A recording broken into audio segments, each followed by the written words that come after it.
Spalio 12 dieną Vilniaus Siemens arenoje pirmą kartą bus surengtos pajėgiausios Europos ledo ritulio lygos KHL oficialios rungtynės.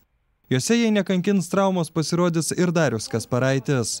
Su šiuo praėjusį sezoną 4 operacijas patyrusių gynėjų dienos interviu. Kaip pavyko įtikinti klubo vadovus vykti į šalį, kuri net nerengia nacionalinių pirmenybių?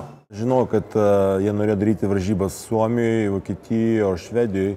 Ir kada sužinojau, kad ne taip, kad gaunasi, bet labai kažkaip nesigaudau jiem, tai vasarą buvo kalba. Ir aš pagalvojau, kodėl nepadaryti varžybas Vilniuje. Aš pasakiau kaip tik dar pačiam Medvedevui, kuris yra prezidentas, lygos prezidentas ir kuris mūsų vyriausias viršininkas SKA komandai. Sako, paskambin, paklaus pas ką nors. Tai pabiškai pradėjom šnekėti apie tai ir tokia maža idėja gausi didelė. Ar Kazanės ekipa sužinojusi, kur teks žaisti, neklausė, į kokį užkampį yra siunčiama? Ne, aš žaidžiau Kazanę, žinau ten visą valdybą, žinau, kaip ten geri žmonės dirba ir jie maloniai, kaip pasakius, mane labai gerbė, irgi kaip gerbė Peterburgė. Aš manau, jiems čia bus net įdomiau atvažiuoti į Vilnių, negu, pavyzdžiui, žaisti kur nors Helsinkyje arba Stokholme. Vis dėlto Vilnius yra miestas labai gražus ir kainos dar geros. Kaip į tokią išvyką reagavo SKA fanai? Aš neskaičiau SKA komentarų, bet aš skaičiau komentarus, lietuvių komentarus, ir visi šnekėjo, kad labai patenkinti ir tik tai kainos, kad būtų geros. Aš manau, dabar sužinom kainos kokios bus, tai aš manau, ne taip ir brangu, užmokėti 305 litus, kad pažiūrėti varžybas. Pagalbam apie Lietuvos problemą. Žinot, kokios bėdos kamuoja energiją? Žinau, kad ten visi susipykė, vieni kitus išvarinėja. Tokioj mažai šaly, kur sportas netoks populiarus, reikia daryti viską, kad padėti tam sportui. Aš dabar laiko nėra, bet kada bus daugiau laiko, kada baigs mano karjerą, tai aš turbūt būsiu daugiau į šitą veiklą įvėjęs ir žinosiu, kas darosi. Ir aš manau, kad pamanysiu sutvarkyti šitas visos nesupratimus. Nemanot, kad gali būti jau per vėlu? Aš nemanau, jaunimų daug žaidžia, kitose miestuose atsidaro naujos čiuožyklos. Aš manau, ne tik tai bus Lietuvoje Elektrėnų miestas darys tik tai ledo ritulį. Aš manau, ir Vilniuje yra daug čiuožyklų dabar, ir girdėjau, ir Kaune yra, ir Šiauliuose stato, ir Panevėžy, tai kad aš manau, tik tai pradžia čia. Natūralu, kad jei neliks energijos, tai išauginti Lietuvai naujų Zubrų ar Kasparaičių yra tiesiog neįmanoma. Nemanai taip? Kodėl? Aš energijų pats nežaidžiau niekados gyvenime. Aš žaidžiau iki 14 metų, vadinasi komanda Viltis Elektrėnų, tai kad energijoje nebuvo žaidęs niekados. Ir aš manau, kad jeigu gera mokykla pastatyta, vaikų mokykla, jeigu jaunimas treniruojasi, vis dėlto jie žais. Aš manau, kad aš niekada nežaidžiau vyrų ledo ritulį iki tol, kol nevažiavau į Rusiją. Tai kad aš manau, dar sulauks ir Kasparaičių, ir Zubrių, ir dar geresnių žaidėjų, aš manau. Nepaisant energijos krizės, Dariau, kalbi apie galimą Lietuvos komandos dalyvavimą kontinentinės taurės varžybose. Nejau tai realu? Ir aš daug žmonių labai nori padaryti komandą Vilniuje.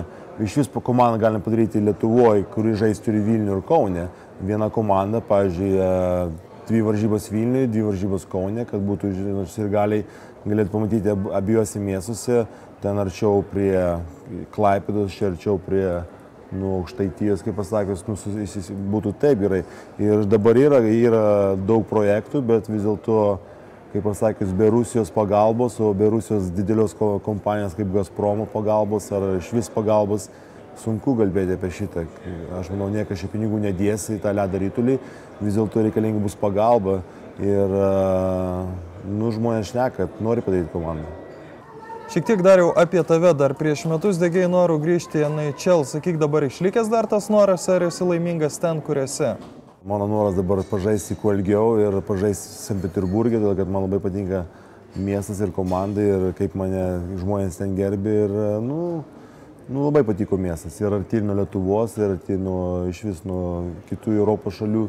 Tai kad jau uždariau tą, kaip pasakius, knygos puslapį apie NHL sugrįžimą. Vis dėlto žmonės žiūri ne į žaidėją dabar šiais metais, o žiūri į amžių. Klubui SK pasiūlė porą jaunuolių iš Lietuvos. Čia tėvynės ilgesys ar kitos priežastys? Nu, kaip pasakius, reikia kažkam padėti gyvenime. Aš manau, kad aš padėdavau ne sporto dalykuose žmonėms, bet dabar pamačius, kad vaikinų yra neblogų, kurie gali žaisti ir dar labai jaunėja, kodėlgi nepadėti. Aišku, kad šios rungtynės tau bus išskirtinės. Jauti, kad bus daugiau drebuliuko nei prieš kitas rungtynės? Nu, aišku bus malonu žaisti Lietuvoje ir kaip sakys, tarp savų sirgalių lietuvių, kad, aišku, bus labai ir jaudinsiuos turbūt, ir bus malonu, bet vis dėlto jaudulys bus didelis, kad vis dėlto nežaidęs tokiam lygiai Lietuvoje niekados gyvenime ir šis nežaidęs varžybose tokioje arenoje Lietuvoje. Tai kad, aš manau, bus labai didelė dinama ir labai nervinga tokia. Nebūtų žiauru, jei dėl traumų negalėtum čia sužaisti? Tai va, dabar visas mano kaip susikaupimas, aš geriau nežaisiu dabar spalio pradžioje už normales, noriu sužaisti šitas varžybas. Aišku, labai noriu sužaisti čia, tai kad dabar visą energiją susikaupiau, kad viskas neskaudėtų, kad būčiau formai, kad žaisti 12 spalio. Mano būtų pirmos varžybos sezone.